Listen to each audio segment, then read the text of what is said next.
Hi everyone, how are you? Guess what? We're together again. I'm so glad, and I want to talk about a subject that's so important to me, which is family. Family is everything for me, in particular parents, because parents are the biggest influence on your life. So if you're blessed and lucky enough to have amazing parents, it goes a long way. And for those of us who have those challenges with our parents, we all do at some point or another, it makes you even more appreciative of family and close friends and the close relationships that really influence you. So today I wanted to talk about ways to show your parents love, because nothing's better than when your parents feel proud of you and they love you, and hopefully that love is unconditional all the time. And for me, my proudest moments are when my parents are just beaming with pride and joy. So I wanted to talk about that and ways to just, develop the relationships with your parents. So here we go. What's it like growing up in my house and on the court with my parents? Definitely you had to do what you were told. Because if you didn't, it was gonna be a big problem. I grew up in a very traditional home, and my parents were old school. My parents were born in 1942 and 1952 in the South. So people were strict. Back in the day, you would still get whippings back then. Now, I know nowadays you cannot, your child actually raises you apparently, but in my time when I grew up, the parents raised the child. So it was very strict. I knew I was gonna be in trouble if I didn't do the right thing. But as long as I did the right thing, things were really easy. So my parents had high expectations of me and high expectations of my family, high expectations of my sisters, high expectations of how we behaved. There were definitely certain rules and you had to follow them. As long as you did that, life was easy. If you didn't, it was rough. So I think everybody's looking to get around the rules, and we did as best as we could, but we basically had to do it. Relationship with my parents and sisters, there were 5 of us, so everybody's different. Just imagine 5 girls growing up in one home. Everybody's different. But the one thing that tied us together was that we just really loved each other. We loved hanging out with each other. Now, I'm number 4, so I was really low on the totem pole, so I didn't get to choose anything. I just had to do whatever my older sisters told us to do. They would trick us too. And my older sister, Isha, she'd say, I bet you can't clean the room in 5 minutes. And then the 3 younger ones, we would say, oh, I bet, I know we can. And so she tricked us because we were so young and gullible, So there was that part too. But my older sisters definitely took care of the younger sister. So I think that also was a way to show my parents' love was helping out. My older sisters helped my parents out because they were working and trying to take care of the family. So the older sisters have to take care of the younger ones. How did I show love growing up to my parents? I think the first way to show love was definitely listening. It made my parents' life easy so they weren't stressed out. I think there's nothing more stressful than a home with chaos, with people being chaotic, people not listening. Even children have to do their part in the home to make it peaceful and happy. And so if you're arguing back and forth, or there's fighting, or that is not happy. So I think that was a way to show my parents love, was just listening. And that was my only job as a kid, to just listen. That's pretty easy. You don't have to work 9 to 5. You don't have to put food on the table. You don't have to do anything except do the listening. So that was early on, the first way that I showed my parents love. Yeah. What did I love most about my parents growing up? I think just knowing that they loved me and were there for me. I think when sometimes you don't your parents aren't paying attention to you and telling you what to do, sometimes you can feel they don't love you because they don't care enough to be there. So I think my parents were always there. They were at every tennis match. I ran track growing up, every track meet, every bum fight they were at, and even to this day, I know my parents will be there for me. So that's huge. When you know that, then you can conquer the world. What I love most about my parents nowadays is that they're just so much fun to be with. So my mom is so funny, and you just laugh all day with her, and you can take her anywhere. Now, she doesn't want to go to all these places. For example, we like to go out, and she's like, I don't know why you guys like to go out. I'm like, it's fun. So I couldn't take her to a nightclub. Although one time we went in Moscow. Can you imagine? And it was so funny. We were out and we didn't have any money, so we actually couldn't get home. And we couldn't, like, I don't know, we made some friends and we were like, went to eat in the middle of the night and managed to get home. And that was all with my mom. So that was the one and only time I went out with my mom, and it happened to be like, you know, far, far away from home. But other than that, you know, she doesn't want to do all those things. But theoretically, I can take her anywhere and she won't like judge me too hard. My dad is just a cool guy, and I love to have him anywhere. So he loves to go on the tennis court. But other than that, he's like harder to track down. Like, Dad, can you meet me here? He might not make it because he's such a busy guy. He's 80 years old, the busiest person I've ever met on the planet. Specific memory for me in my childhood, we spent a lot of time together. So we would go like on these trips, and we would all jump in the car and end up God knows where. So one time we live in California. So we ended up in another state, like in Phoenix, Arizona, and the car broke down.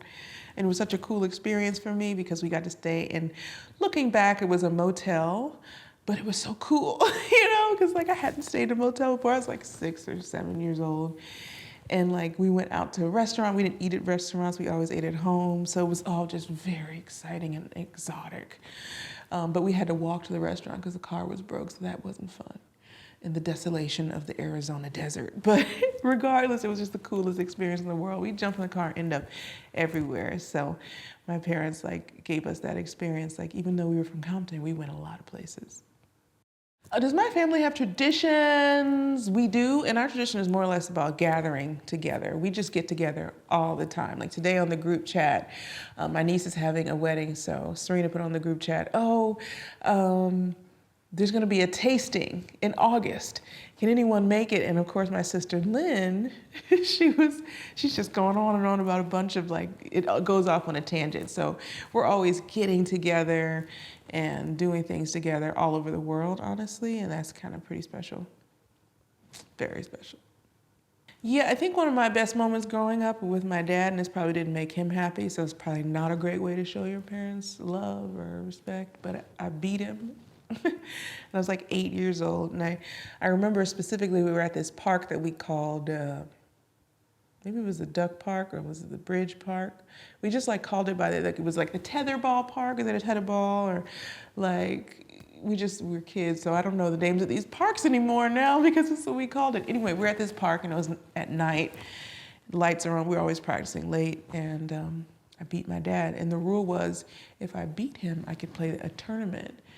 But he didn't let me for a year, so yeah, I had to wait. But I was always asking, it's like, I want to play. So that was like a pretty cool memory. Who do I think I'm more like? I think I started out a lot more like my dad in some ways, but now I'm like just exactly like my mom. But I still like say and do a lot of things like my dad. Like my dad sits with his hands like this, and I do that. When he gets very upset, he like does this thing where he like does this thing to his face. Sometimes I do that. Just different quotes. Sometimes Serena and I tease each other. We'll say something, and it's just like my dad, and we'll go, Mr. Williams? And then we have to laugh. So definitely very much like them, but now I'm basically a carbon copy of my mom, and it's just getting, I don't know if you want to call it worse or better. Either way, it's just like going that way. I think that right now as an adult, so as a child, the number one way to show love to my parents was listening. Now as an adult, the number one way to show love to my parents is spending time with them. And you can't get that time back. Your parents don't live forever. Unfortunately, in this world, in this life, we do pass away. And I think it's harder for a parent to have a child pass away first, so God willing, the parents go first and the children. Doesn't always happen that way. So since that time is limited, I think the best way to show love to your parents is to spend time with them and get on the phone with them, make them feel special, make them feel like they're a huge part of your life, because in the end of the day, you're completely their life. And in my parents, I think I'm the best thing in their life, even better than my other sisters. Don't tell them. But so that is number one. Spend that time. And sometimes, like, if you don't live next to your parents, it's on the phone. Like when I'm traveling, it's important to spend the time on the phone with them and make sure that they know that they're loved. And it makes them feel significant and special. That's the best moment, I think, for parents. I think the number two way to show your parents love is making them feel heard. My mom, she always says, you know, y'all never listen to me. And I'm thinking, well, look at us. We're living like really easy, nice lives. Like none of us are like all caught up. So like we do listen, but for whatever reason, she thinks we don't listen. And you can actually trick your parents and be proactive about it. And you can ask them things like, oh, Mom, what do you think about this life decision? It doesn't have to be everyone, but just throw one in that maybe you don't. Maybe even if you don't want feedback, just throw it in. Like, what do you think of this? Or Dad, what do you think of that? And it makes them feel like very much a part of your life, because as a child, when you grow up, you don't always want that feedback. You don't want your parents telling you what to do, but they still want to. But they've learned to silence themselves. So kind of giving them that option of like, what do you think of this? What should I do this? What should I do on that? So they always feel like they're a part of your life, and making them feel heard is super important.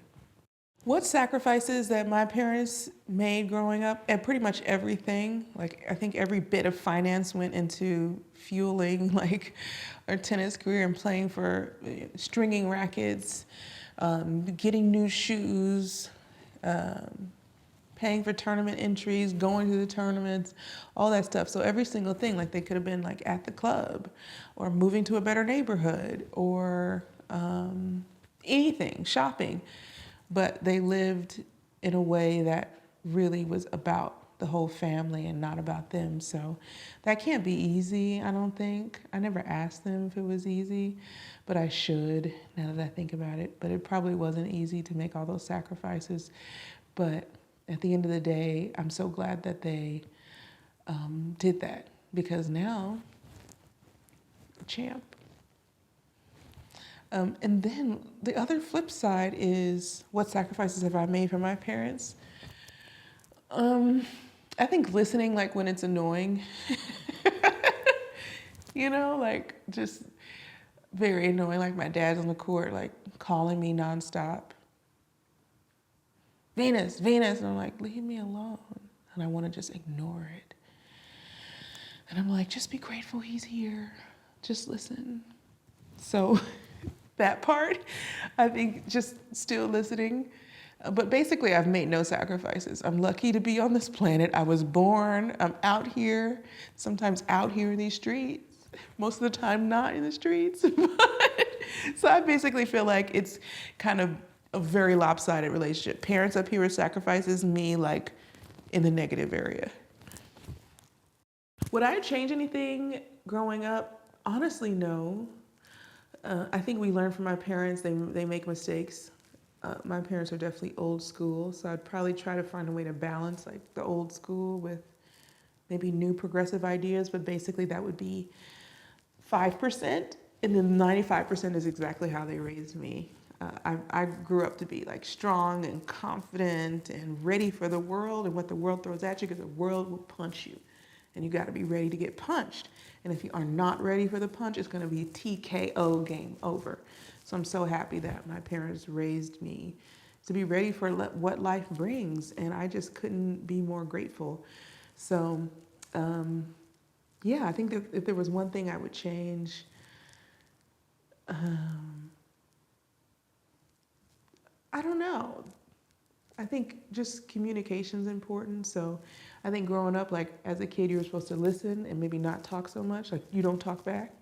So probably like maybe let my child talk more, but I didn't talk a lot growing up. So I didn't have a lot to say anyway, but it's always important to know what your child is thinking. But I think that's a hard balance, because then you have, like if your child says something, then you have to discipline them. Then the child's not gonna wanna tell you what they did. So like, I don't know how you strike that balance, but I guess you could try.